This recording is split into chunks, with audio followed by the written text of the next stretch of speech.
এইবার প্রথম আমি বাসায় জন্মাষ্টমী পালন করলাম। না হলে দেখা যাচ্ছে আমি ঢাকা চলে যাই, ঢাকার বাসাতে করি, না হয় মন্দিরে। কিন্তু এবার করার প্রধান কারণ ছিল আমার মেয়ে।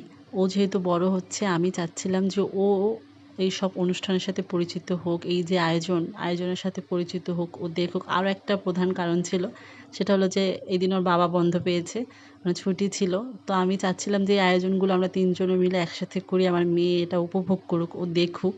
মূলত সেটার জন্য, এবং খুব আনন্দ করছে ও।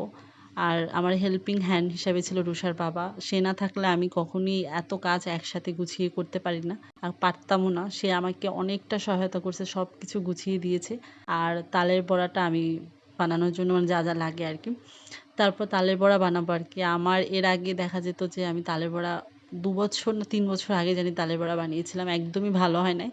তাই এবার একটু ভয়ে ছিলাম যে হবে না না হবে, কিন্তু না, ভালো হয়েছে, খুব সুন্দর ফুলেছে এবং খেতেও ভালো হয়েছে। যেহেতু আমি এটা কালকে করেছিলাম, গতকাল আমাদের জন্মাষ্টমী আমি গতকাল করেছি, আজকেও অনেকে করছে। জন্মাষ্টমী নিয়ে অনেক সুন্দর সুন্দর স্মৃতি আছে। যখন ছোটোবেলা মা জন্মাষ্টমী পালন করতো, আমাদের আসনের সামনে মা অনেক রকম খাবার দিয়ে সাজিয়ে দিত।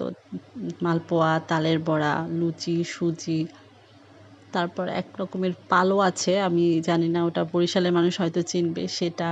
তারপর আরও কিছু কিছু পিঠা আছে, সেগুলো দিয়ে সুন্দর করে সাজিয়ে দিত। আর একটা পেটেল প্লেটে করে সেটা আবার নিয়ে মন্দিরেও একটা প্লেট দিয়ে আসতো পূজার জন্য। তো এগুলোর জন্য আমরা অধীর অপেক্ষায় বসে থাকতাম। মন্দিরেও চলে যেতাম, বাসায় আসতাম, মন্দিরে যেতাম, বাসায় আসতাম। মন্দির যেহেতু আমাদের বাসার পাশেই ছিল, তো সেটা একটা অন্যরকম ভালো লাগা ছিল। মানে ওই সময় রাতে হইতো তো পূজা, মানে দেখা যায় সন্ধ্যার পরেই মানে এগুলো চলতো। তো আমরা সন্ধ্যার পর আমি একবার মন্দিরে যেতাম, একবার বাসায় আসতাম। এগুলো একটা অন্যরকম আনন্দ, যেগুলো এখন আর কোথাও পাই না, মানে হয়ই না আর কি। আমাদের ঢাকা যখন চলে আসলো, তারপর থেকে আনন্দগুলো একদম শেষ, মিস হয়ে গেছে। আর এই সুজির মালপোয়া, এটা আমি ছোটোবেলা থেকেই জন্মাষ্টমীতে খেয়ে আসছি। মানে আমার মা জন্মাষ্টমীতে এটা বানাবেই, সুজি আর দুধ দিয়ে যে মালপোয়াটা হয় আর কি। এটা আমার মা জন্মাষ্টমীতে করতই করতো আর কি। আর এটা আমিও যেহেতু আজকে জন্মাষ্টমীর জন্য করব, তো ভাবলাম যে এটা আমি আগেই করব। তো আমি আগে বড়া, তারপর লুচি ভেজে নিয়েছি। তো এটা আমি এখন একটু ভিজিয়ে তার পাশে রেখে দিব, তারপর আমি সুজিটা রান্না করে নিব আর কি। তো আমি সব অল্প অল্প করে করেছি, যাতে দেখা যাচ্ছে যে বেশি কিছু না, যেন আমিও পারি করতে, তেমন একটা কষ্ট না হয় আর কি। তো আমি দুধ জাল দিয়ে এবার সুজিটা রান্না করব। আমার মা বারবার আমাকে যেতে বলছিল ঢাকা। বৌদি এসেছে, সেও বলছে যে তুমি ঢাকা চলে আসো। তা আমি একবার ভেবেও ছিলাম যে ঢাকা চলে যাই, ওখানে যেয়েই পালন করি। তারপর ভাবলাম যে আমি চলে গেলে তো এই যে আজকের যে আনন্দটা, সেই আনন্দটা তো আর হতো না, এটা তো কমে যেত। তো ভাবলাম যে থাক, না যাই। তো আমরা খুব আনন্দ করছি।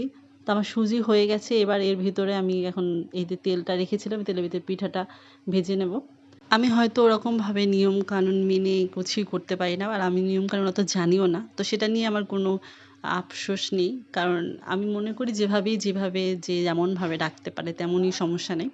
তো এই আমি পূজার জন্য সব গুছিয়ে নিলাম। তো এই ছিল আমার ব্লগ। কেমন লাগলো জানাবেন। ধন্যবাদ।